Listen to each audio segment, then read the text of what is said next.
This program sponsored by Marwadi University, Rajkot, Gujarat. Join Global Campus for a 360-degree education.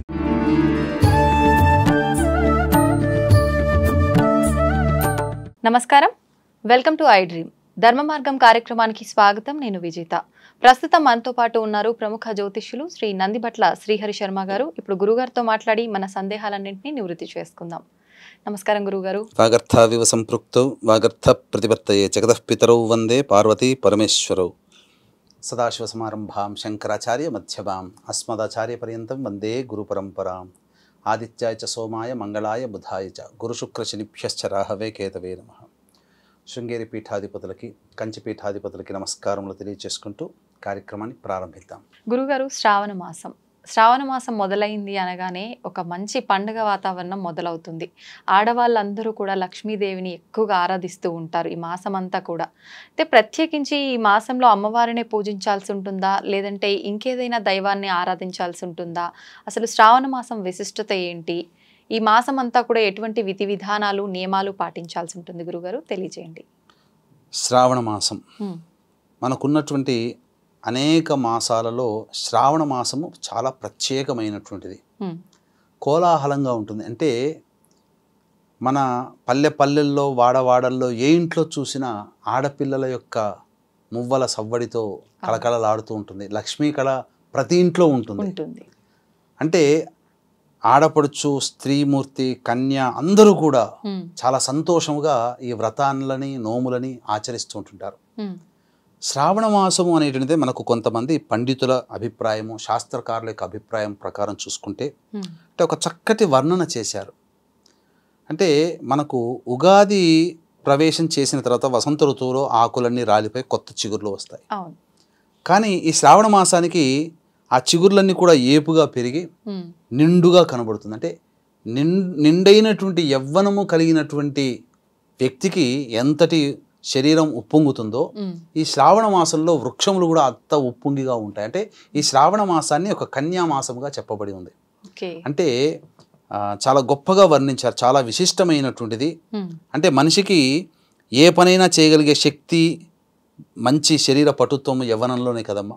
అందుకనే మాసాలలోకెల్లా ఈ శ్రావణ మాసంలో చేసిన ఏ పనైనా కానీ అధికమైనటువంటి పుష్టిని కలగచేస్తుంది.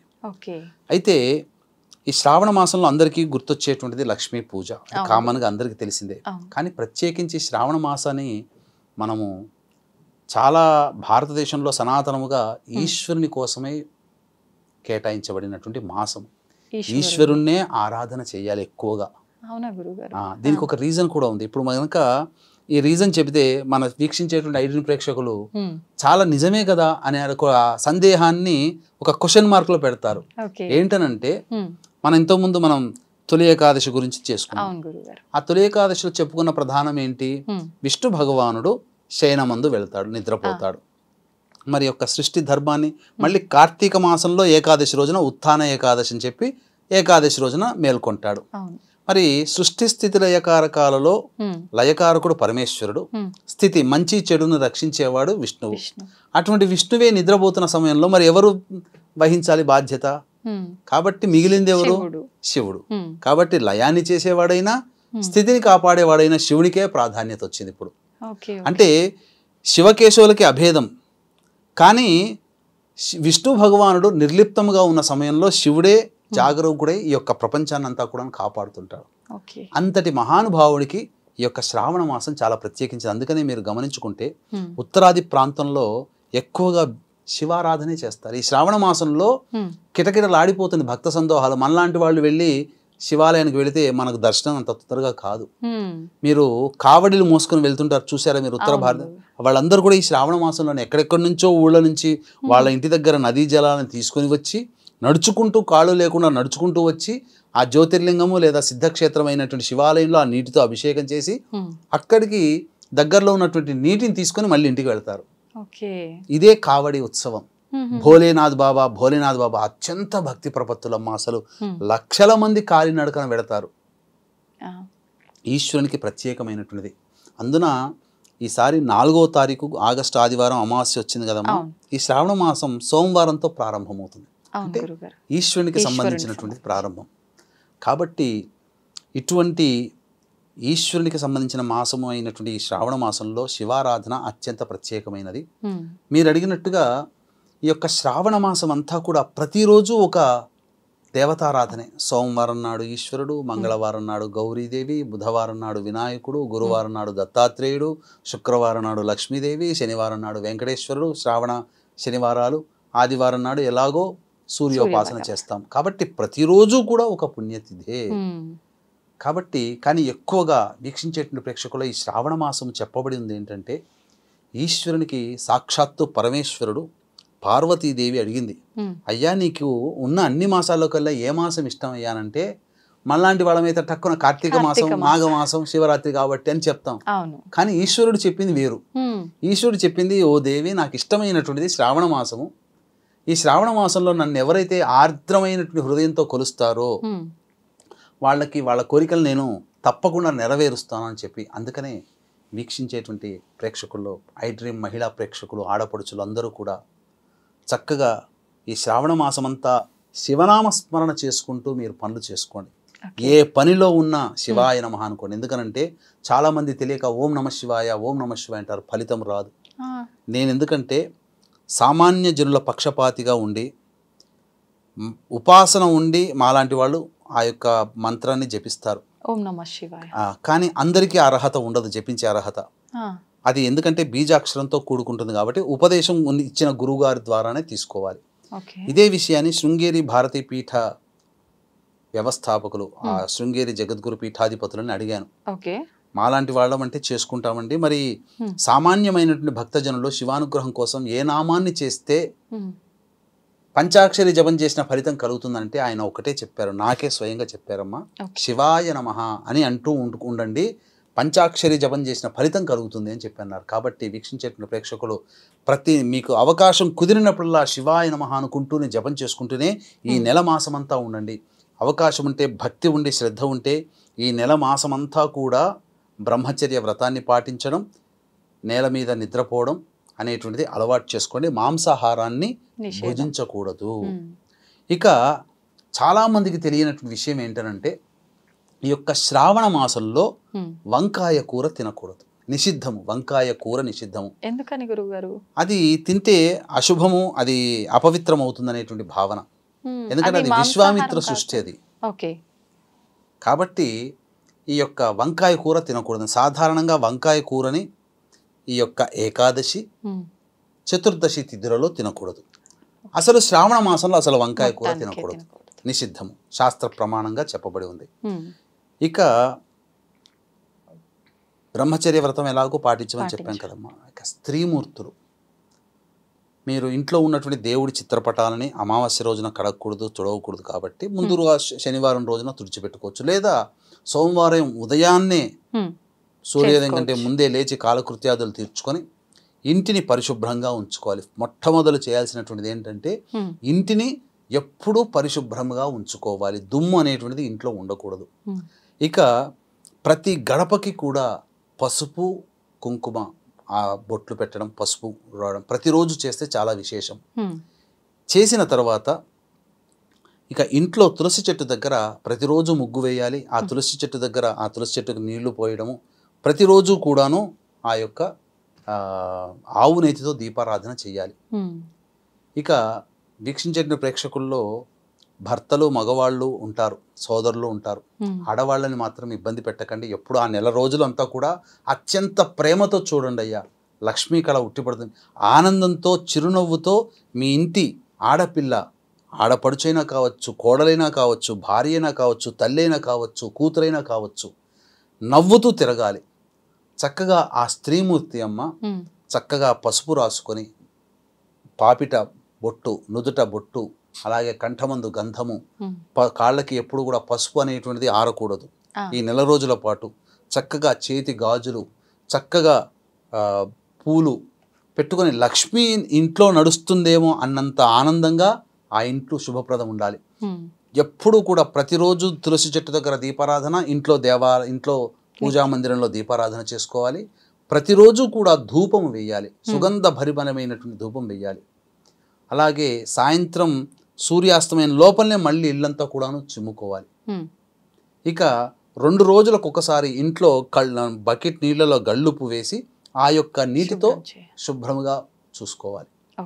ఉన్నటువంటి నకారాత్మకమైన నరదృష్టి అంతా కూడాను, నెగిటివ్ ఎనర్జీ అంతా కూడా పోతుంది. ఇలా సంబంధించి ఈ విధంగా చేసుకుంటూ ఉండి వీలైతే సోమవారం రోజున శివాలయానికి చేరుకొని అభిషేకము, అర్చన, శివాలయంలో కొంతసేపు గడిపి రావాలి. శుక్రవారం నాడు ఎలాగో చేసుకుంటారు లక్ష్మీ పూజ. ఇక శుక్రవారం రోజున, ఆదివారం రోజున, సోమవారం రోజున వీలైతే బ్రహ్మచర్యాన్ని పాటించండి. నెల రోజులు పాటిస్తే ఓకే, కనీసం బ్రహ్మచర్యం పాటించిన ఈ 3 రోజులు పాటించాలి. శుక్ర, ఆది, సోమ. ఇక చాలామందికి ఉండేటువంటి సందేహం ఏంటంటేనమ్మా, ప్రతిరోజు మేము భక్తి శ్రద్ధలతో చేసుకుంటాం, ఆడవాళ్ళు ముఖ్యంగా ప్రతిరోజు తలస్నానం చేయాలని అంటారు. శాస్త్రం ప్రకారం తలస్నానం ప్రతిరోజు అవసరం లేదు. సోమవారం, శుక్రవారం ఈ 2 రోజులు చేస్తే చాలు. ఎందుకనంటే శాస్త్రం ఏం చెప్పబడి ఉందనంటే, స్త్రీకైతే దాంపత్యంలో ఉంటారు దంపతులు కాబట్టి స్నానం చేసిన తర్వాత తల మీద నీళ్లు చల్లుకుంటే స్త్రీ పవిత్రురాలవుతుంది. తలస్నానం అవసరం లేదు. పురుషుడు మాత్రము ప్రతిరోజు తలస్నానం చేయవంది. కాబట్టి ఈ విధంగా గనక మీరు ఆచరించుకొని ఎప్పుడు కూడా ఇంట్లో సంతోషంగా ఉంటూ ఉంటే ఆ యొక్క శివారాధన, వంట చేసుకుంటున్న శివాయ నమః, శివాయ నమః, శివయ్య శివయ్య అనుకుంటూ చేయండి. అమృత తుల్యం అవుతుంది ప్రతి ఆహారము. ఇంట్లో పాజిటివ్ ఎనర్జీ ఉంటుంది. అసలు ఎంతటి దైవశక్తి మీ ఇంట్లో ఉంటుందనంటే అందరికీ కూడా జాతకరీత్యా ఉండేటువంటి సకల దోషాలు కూడా ఈ శ్రావణ మాసంలో ఆచరించడం వల్ల తొలగిపోతాయి. అసలు చెప్పాలి అనంటే శ్రావణ మాసంలో ఈశ్వరారాధన తెలిసి తెలియక చేసినటువంటి పాపములు కానీ ఇంకా ఏదైనా కానీ దోషములు కానీ ఉన్నట్లయితే ఆ దోషములు తొలగిపోవడానికి అద్భుతమైనటువంటి రెమెడీ మనం అతి త్వరలో మనం చెప్పుకుందామమ్మా. ఇది చాలా విశేషమైనటువంటి రెమెడీ. శ్రావణ మాసంలోనే ఆచరించాలి, ఇంకా వేరే మాసంలో ఆచరించడానికి లేదు. ఇది సాక్షాత్తు మహర్షులు కూడా ఇందులో వస్తారు. అంటే మనకు చెప్పబడినటువంటి సప్తర్షుల్లో ఉన్నటువంటి మహర్షి కూడా వస్తారు కాబట్టి ఇది కల్పితము కాదు. కాబట్టి భవిష్యత్తులో ఈ ఐ డ్రీమ్ ద్వారా వచ్చేటువంటి వీడియోని శ్రావణ మాసంలో పాపములు తొలగిపోవడం కోసం చేసే రెమెడీని వీడియో చూడండి, భవిష్యత్తులో వస్తుంది. తప్పకుండా దాన్ని కూడా ఆచరించండి. ఈ విధంగా మీరు నియమబద్ధముగా జీవిస్తూ ఈ శ్రావణ మాసంలో గనక శివయ్యని, అమ్మవారిని గనక ఆరాధన చేస్తూ ఉంటే తప్పకుండా చాలా మంచి శుభమైనటువంటి ఫలితాలు మీ ఇంట్లో కలుగుతాయి.